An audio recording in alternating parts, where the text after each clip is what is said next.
Lord Chris Patten is one of Britain's big political beasts, not only as a commentator, thinker and writer about Britain, Europe and the world, but through a formidable career where he's had the chance to put his ideas into action. He has been a British Cabinet Minister, Chair of the Conservative Party, European Commissioner for External Relations, Governor of Hong Kong, Chair of the BBC and latterly Chancellor of Oxford University. Taken together, including a stint as Chair of the Independent Commission on Policing in Northern Ireland, it's one of the most distinguished records of public service in Britain. He recently retired from the Chancellorship of Oxford, writing with a typical humour that he'd rather be present at a commemorative dinner than a memorial service at which his active presence would necessarily be limited.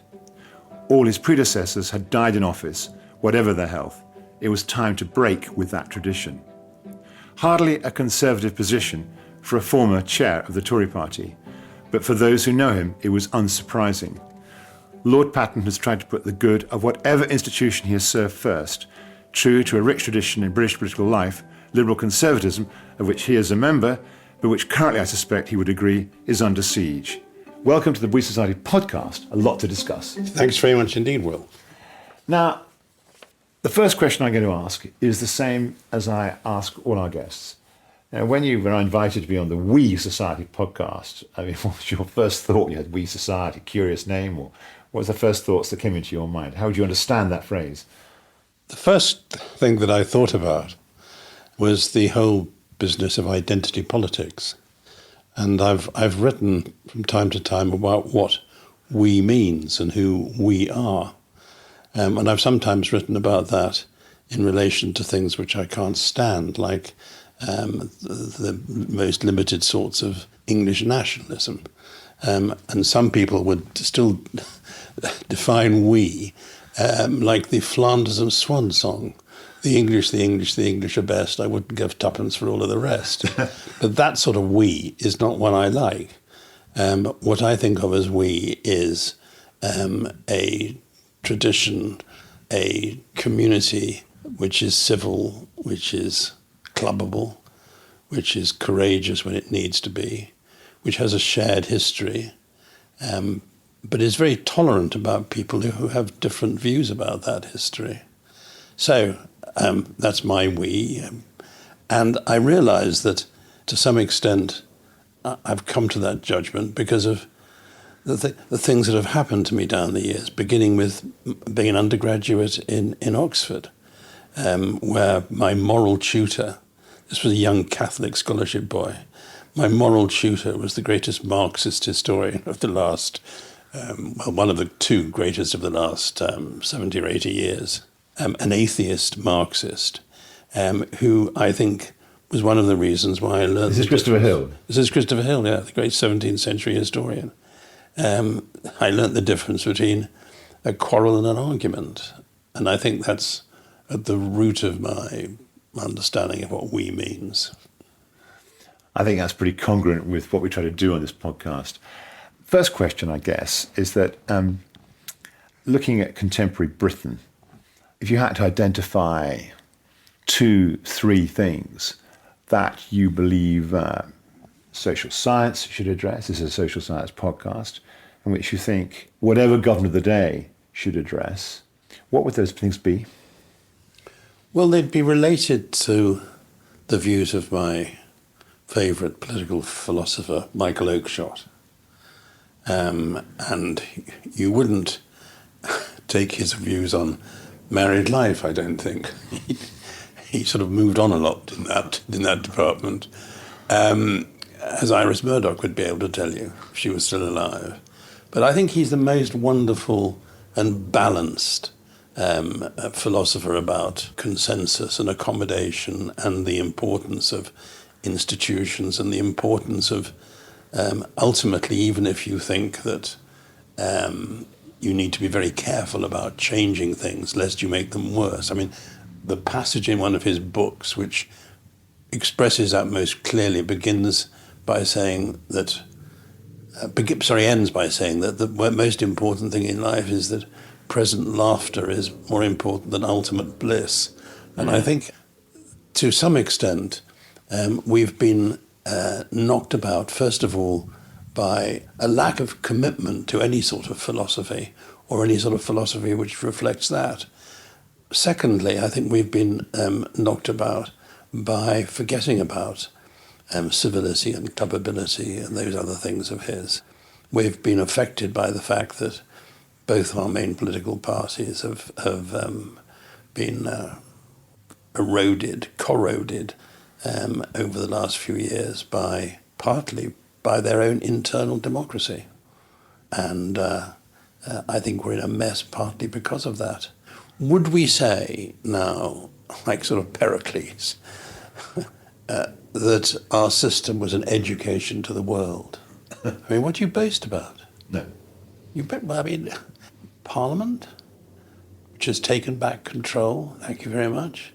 The quality of our public debate, the extent to which serious issues are affected by appeal to tabloids. I mean, it's awful. I think that there are, too many people who go into politics because I think it's a very good living. Too many people who go into politics not because they believe in something passionately, but because it's just another career, like being a chartered accountant. I think that a lot of people still go into politics without any set of broad principles which they're going to stick by. And I think some people go into politics even today who are unembarrassable. I mean, I think it's extraordinary. And there are too many who think it's all about getting on. Matthew Parris was referring the other day to... He's the columnist in the Times, Yeah. The former Tory MP. To some of the MPs that were around when he was first into politics. Like the one he talked about in particular was Bonner Pink. The people who were older, many of whom had fought in the Second World War, who had a sense of public duty, didn't go into politics because they thought they were going to become ministers. They were never going to become ministers, but because they thought they owed it to the community. They weren't paid very much money. They didn't go into it for the money. I remember one of them who I'd once shared an office with called Carol Mather, and one of my best friends, Carol Mather went into the Whip's office, and one of my best friends was in the Whip's office as well, Tristan Garrell-Jones. And Tristan, who spent most part of his life in Spain, used to dress a bit like a European. And he had a great load coat, which he used to wear in the winter. And he wandered into the Whip's office one day, and Carol Mather looked at him and said, "My God, Tristan," he said, "the last time I saw people dressing that sort of coat, I shot him."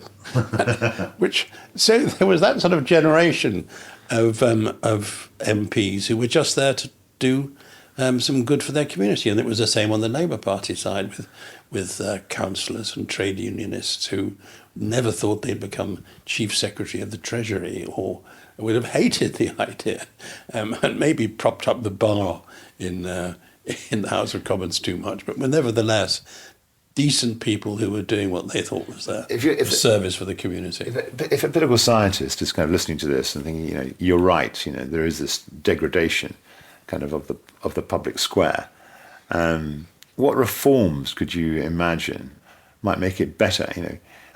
What you've said isn't hard to argue with, but I mean, given where we are now, how would one kind of get to a better place? Well, it's extremely difficult because what you can't suggest is that, in a way, both political parties have been corroded by too much internal democracy. A friend of mine, Nelson Polesby, who wrote, he's now last dead, probably the best books on Congress, argued very, very persuasively that when a party becomes internally too democratic, it moves to the extremes, because the people who are prepared to go out in the middle of the night in February pushing things through letterboxes tend to be the most rabidly ideological. And I think, but you couldn't actually do that today. I think you can only hope that example and a bit of success, because we look to many people now like a failing nation, that some success and some decency and some leadership which inspires a bit of confidence and enthusiasm may start to make a difference. I mean, at university, I don't find many people who are enthusiastically thinking about going into politics. At one of my grandson's schools the other day, where I was speaking, I asked the teacher who was responsible. It's a great school. What the boys were all doing, what we're going to do in their sixth form. And he said, they're all going to do maths and double maths. I said, why? He said, well, they all want to become hedge fund managers or bankers. Coding, digital coding, yeah. Yep. And in fact, he said, I said, how many are doing German in the sixth form? He said, 4. And it's slightly depressing that we're sort of narrowly focused on things like that. And to some extent we are at the age of 16, 17, 18, even younger. We should discuss, I think, contemporary geopolitics. You've been governor of Hong Kong. Let's start with China. There's Ukraine to discuss.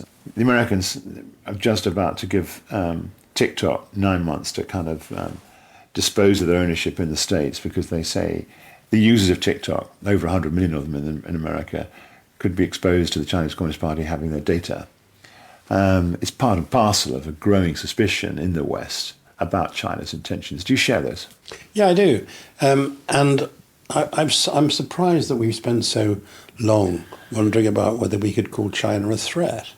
I mean, the Parliamentary Intelligence and Security Committee, the MI5, MI6, have all set out in some detail the way in which China threatens our interests and those of liberal democracies.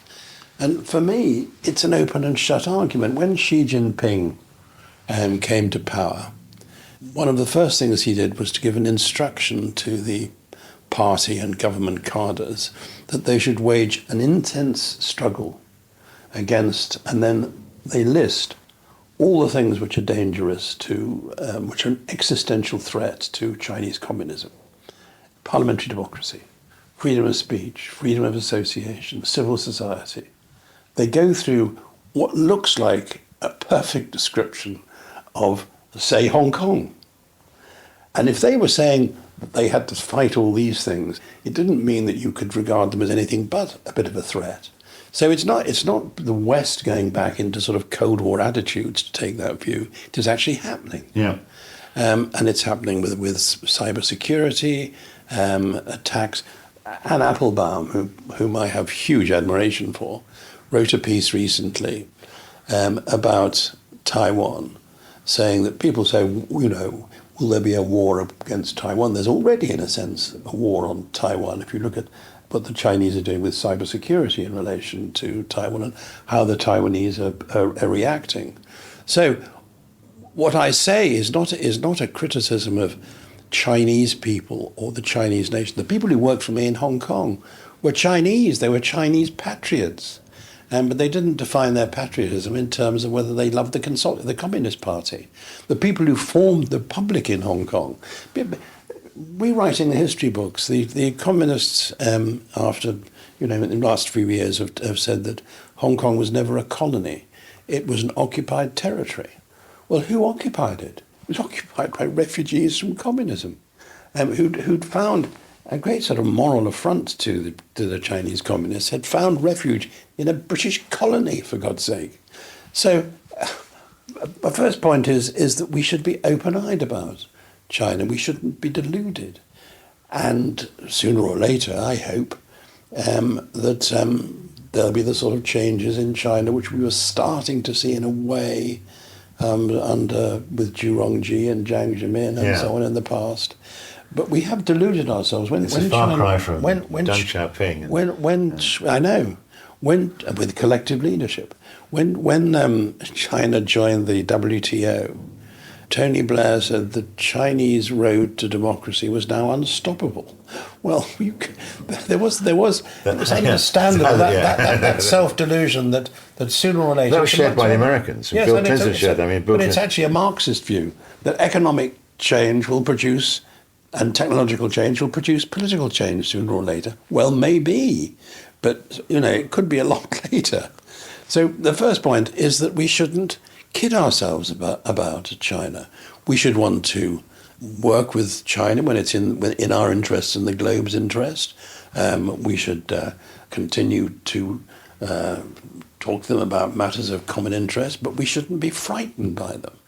And we shouldn't feel that we always have to accept the mandate of heaven, that they're beyond criticism. You take an issue like coronavirus. In 2020, in the beginning of 2020, the then Chinese Foreign Minister Wang Yi went to Australia. There was already reports about something happening in Wuhan, some sort of illness or disease. And Wang Yi was asked about this and said, well, there was a small problem, but that it was perfectly manageable, it wasn't transmissible, and they had it under control. At the same time, the Chinese were buying hand-over-fist PPE equipment from Australia.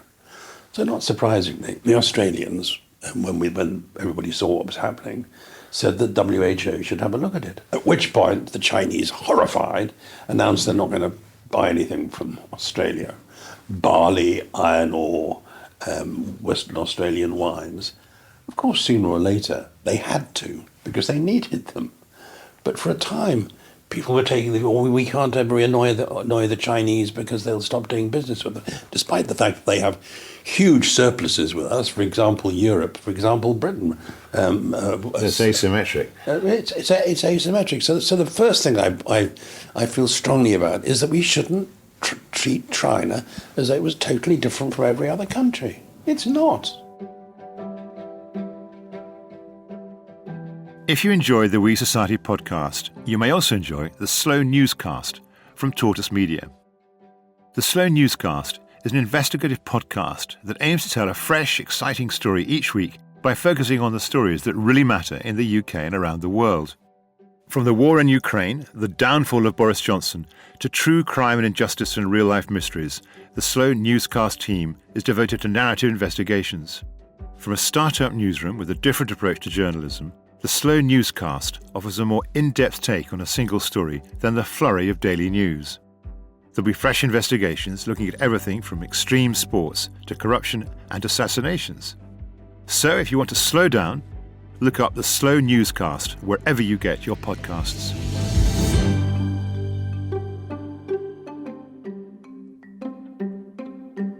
China is a significant supporter of Russia. It's not clear how much direct assistance they're giving with military equipment. But certainly technical. But certainly they're buying Russian grain and Russian. At a good price, because they can drive a hard bargain. Yeah, and they are doing so, we know. Which gets us to Russia, holding around 20% now Ukraine's land area. They've more than 100 square miles have been won in the last kind of 6 to 8 weeks. We know it's menacing. I mean, that's common ground. I mean, at last the Americans have come up with a package of support along with European support. We know what's at stake here, but just give us a sense from where you sit about how serious it is. There are those who say we've gone from a post-war to a pre-war kind of condition. Grant Shapps makes those points. We should start to put Western democracies on a war footing. I think it's common agreement we should be alert to the threat, but how alert? Well, I think it's common ground that we cashed in the peace dividend a bit too early and a bit too comprehensively. And we have, over the years, cut defence spending far too much, not just here, but elsewhere. If you look at the NATO contributions to defence, I think I'm right in saying that much fewer than half the members of NATO reach the NATO commitment to spend 2% of GDP on defence.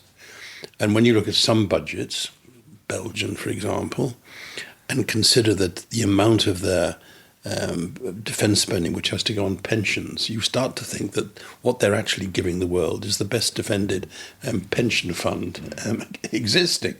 So, of course, we should do more, and we should recognise that we're in the present situation because again and again we said we were prepared to fight for our values.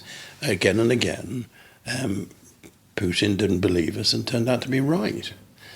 turned out to be right, from Estonia in 2007 with the cyber attacks, Georgia in 2008 with South Ossetia and Abkhazia in effect dragged away from Georgia, 2014 with Crimea, Syria with the Russians supporting Assad after the chemical weapons attacks, and with President Obama, who one is loath to criticize,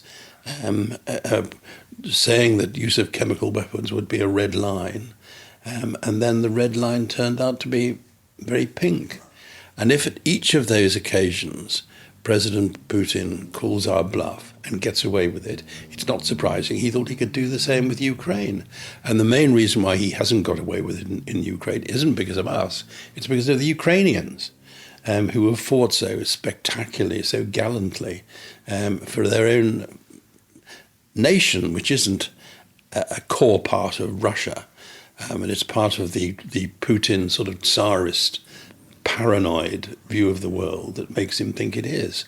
And I think that if Ukraine goes, or if we connive at making the Ukrainians sign up to a bad deal with Russia, then there'll be somebody else next. And why would anybody elsewhere in the world believe American or European commitments to them? It's a bit unfair, but I'm going to ask you all the same. What's going to bring peace to the Middle East? A commitment on both sides, both the Israeli and the Palestinian sides, to a two-state solution. I mean, it's not rocket science. I had some great friends that I worked with, perhaps friends is too strong, but people I much admired in the Israeli government, like Yossi Beilin, the Minister of Justice, like the then Foreign Minister.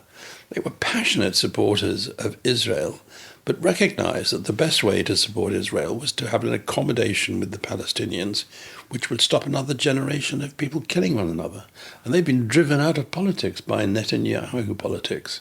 The best thing I've read about the Middle East recently was a piece in Foreign Affairs by the editor of Haaretz, the liberal Jewish newspaper. He's a very, very good man, setting out how Netanyahu has campaigned vigorously against the two-state solution, who always clearly, with some others on the right in Israeli politics, thought that it was important to keep the Palestinians split between Fatah and Hamas. So, you know, any Palestinian arguments for going along with the two-state solution would be devalued by the fact that they didn't have a good and coordinated leadership. So I don't see any other way in which we deal with that, though it becomes more and more difficult. We finished this interview off, it's a social science podcast. A lot of the things you discussed, you know, are the kind of subject and matter of political scientists, geographers, economists, sociologists, you know. Here you are kind of looking at your career in the round, looking back. I mean, could social science play a bigger role? Should it play a bigger role? What's your view of social science? I think it's quite interesting that even though we have extraordinary excellence in the social sciences as elsewhere, you don't see as much of an impact made by our academics on framing public policy as you find in the United States. And I think that's sad, and something we should be able to address, because certainly some of the problems that we face, whether the lack of a sensible labour market policy, being one very obvious example, with the relationship between education, vocational training, higher education, public sector employment, public sector pay, all those things coming together, because, you know, there's clearly a great relationship between immigration numbers and training, and pay. When I was in hospital recently in the intensive care unit where I was, all the wards around it, there was one nurse out of 16 who was British. And it's got all sorts of things to do with the values that we tell kids about, with what they pay boys and girls who are prepared to go into nursing and so on. And it all has an impact on immigration. It has an impact on all these other things. So social scientists helping us with that, and social scientists helping us, as well as politicians and people who've read Oakeshott. Who was a social scientist, of course. Yeah. Helping us with answering I think the biggest question of my political life. Rab Butler, who was one of the tragedies of post-war politics, is that Rab Butler and Macmillan didn't get on well, to put it mildly. Rab Butler was, I think, the 1944 Education Act, greatest Chancellor, great Home Secretary, probably the best person at turning good ideas into practical policy and legislation. A friend of mine was, when I was a young researcher in the Conservative Party, was down with Rab's one weekend, helping Rab with a speech. And when he's going, Rab says to him, "Oh, take some flowers back for your wife." And my friend goes out into the garden with Butler. And Butler had a bad arm and was cutting the flowers in this extraordinary down sort of chop. And there he is cutting the flowers. And my friend says to him, "Come on, Rab," he says, "what's the most important lesson you've learned in public life?" And he said, "Oh, that's simple." He said, "It's more important to be generous than efficient." And of course, he didn't mean it literally, that you didn't have to be efficient, but there is a sort of political philosophy wrapped up in that, which I've often wanted to try to write about myself. But it is true, both because it's the heart of what a welfare democracy should be all about. So I'd hope that people would find an answer to that question, because we're poorer in relation to other countries than we were. There are inequalities across the country, whether you're talking about health or money or esteem, which weren't here before. All of those things we've got to deal with. Otherwise, our kids and our grandchildren are going to have a hell of a time. Lord Patten, thank you very much. Thank you very much. Thank you so much for listening. The We Society is brought to you by the Academy of Social Sciences, who can be found at acss.org.uk. I'm Will Hutton, the producer is Emily Finch, and it's a Whistledown production. If you haven't already, please subscribe to the podcast, leave a comment, share with your colleagues and friends. Have any suggestions for guests, feedback for the programme? Email us on wesociety@acss.org.uk. And above all, thank you for listening.